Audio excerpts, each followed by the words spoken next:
Hey Gary, this is just a quick walkthrough video for you, seeing that you're not actually getting the Jeep here. So first of all, thank you. It was a pleasure working on your Jeep. I enjoyed it.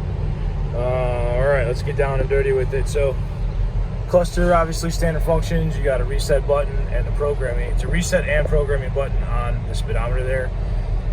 You've got the fuel level is also programmable. It should be pretty close. I used an empty sender and programmed it full and empty.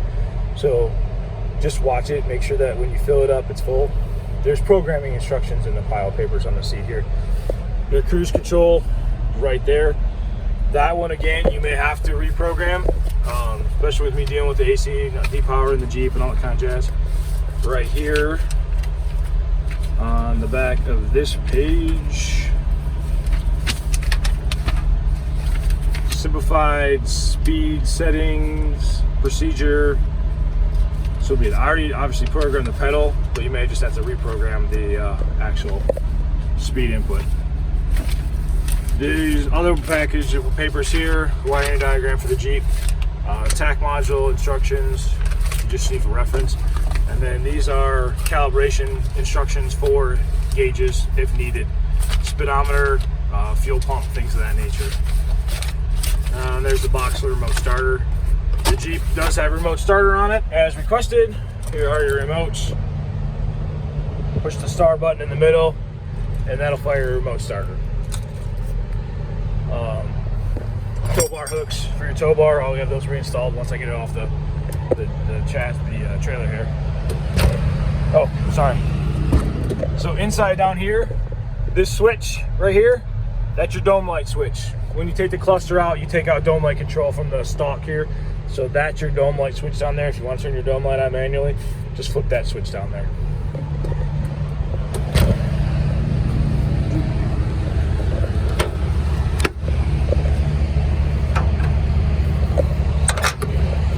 All right, under the hood, one Gen 4 Hemi.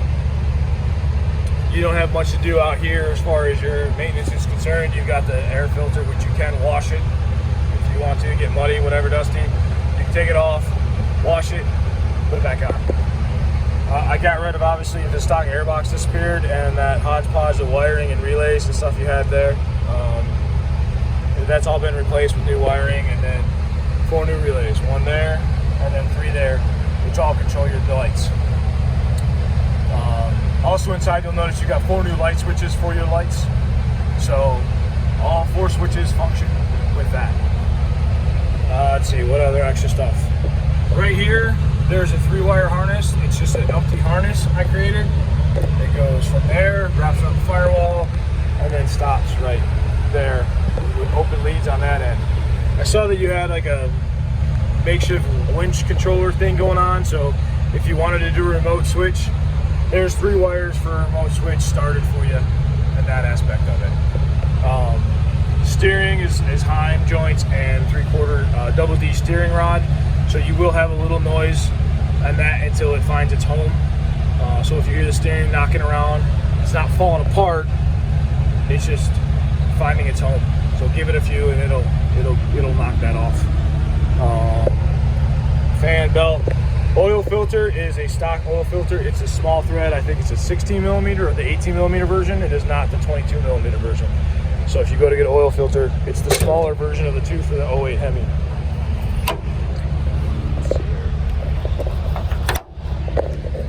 Tow bar assemblies on the front there. It's got the safety cables on it.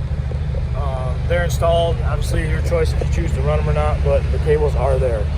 The caps for the tubes for when this doesn't have the bars, the tow adapters in it, are in the back of the truck with a small boxes, leftover pieces, 4-wheel drive shifter assembly, stuff we couldn't use on it. Little trinket items for that. But other than that, all the lights work as far as my electrical is concerned. Some of the lights are old and they don't light up, but they're definitely functioning on that aspect of it. You got your fog lights in the front. The actual amber lights light up in those now. The new connectors went into the headlights because, like I said, the other ones were cut real close or corroded. So I just put some new ones in there and got it all wired up nice and clean. Solder connections and all that kind of good stuff. So other than that, that's a little walkthrough on the rig. I can't wait for you to drive it. It's a fun little thing. Make sure you check the fluids after you run it for a little while.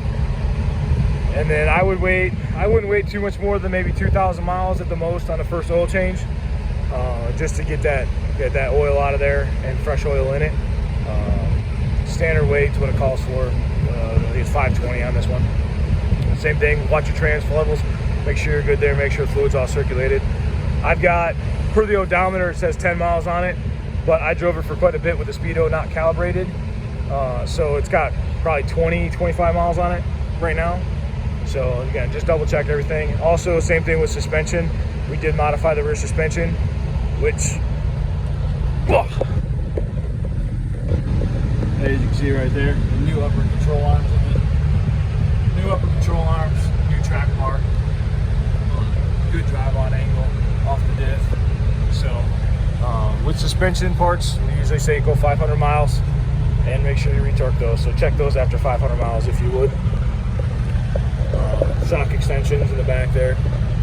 So in the front here, I also repaired the front lower shock. It was just all hanging out on its own when I got it, so took a minute, got that squared away for you there. One thing I did notice when I was on right there is the track bar bushing is shot on there, so when you get a chance, you might want to replace that. I saw it kind of late when I was working on the swap. I didn't see it, so my apologies on that one. But yeah, you want to get that replaced when you get a second. I think that's pretty much it. She's a fun little toy, and I hope you enjoy it and have a good time with it. If there's any issues, obviously, let me know. We'll deal with it. We'll get it squared away if there are. So, all right, boss. Thank you very much. Enjoy it.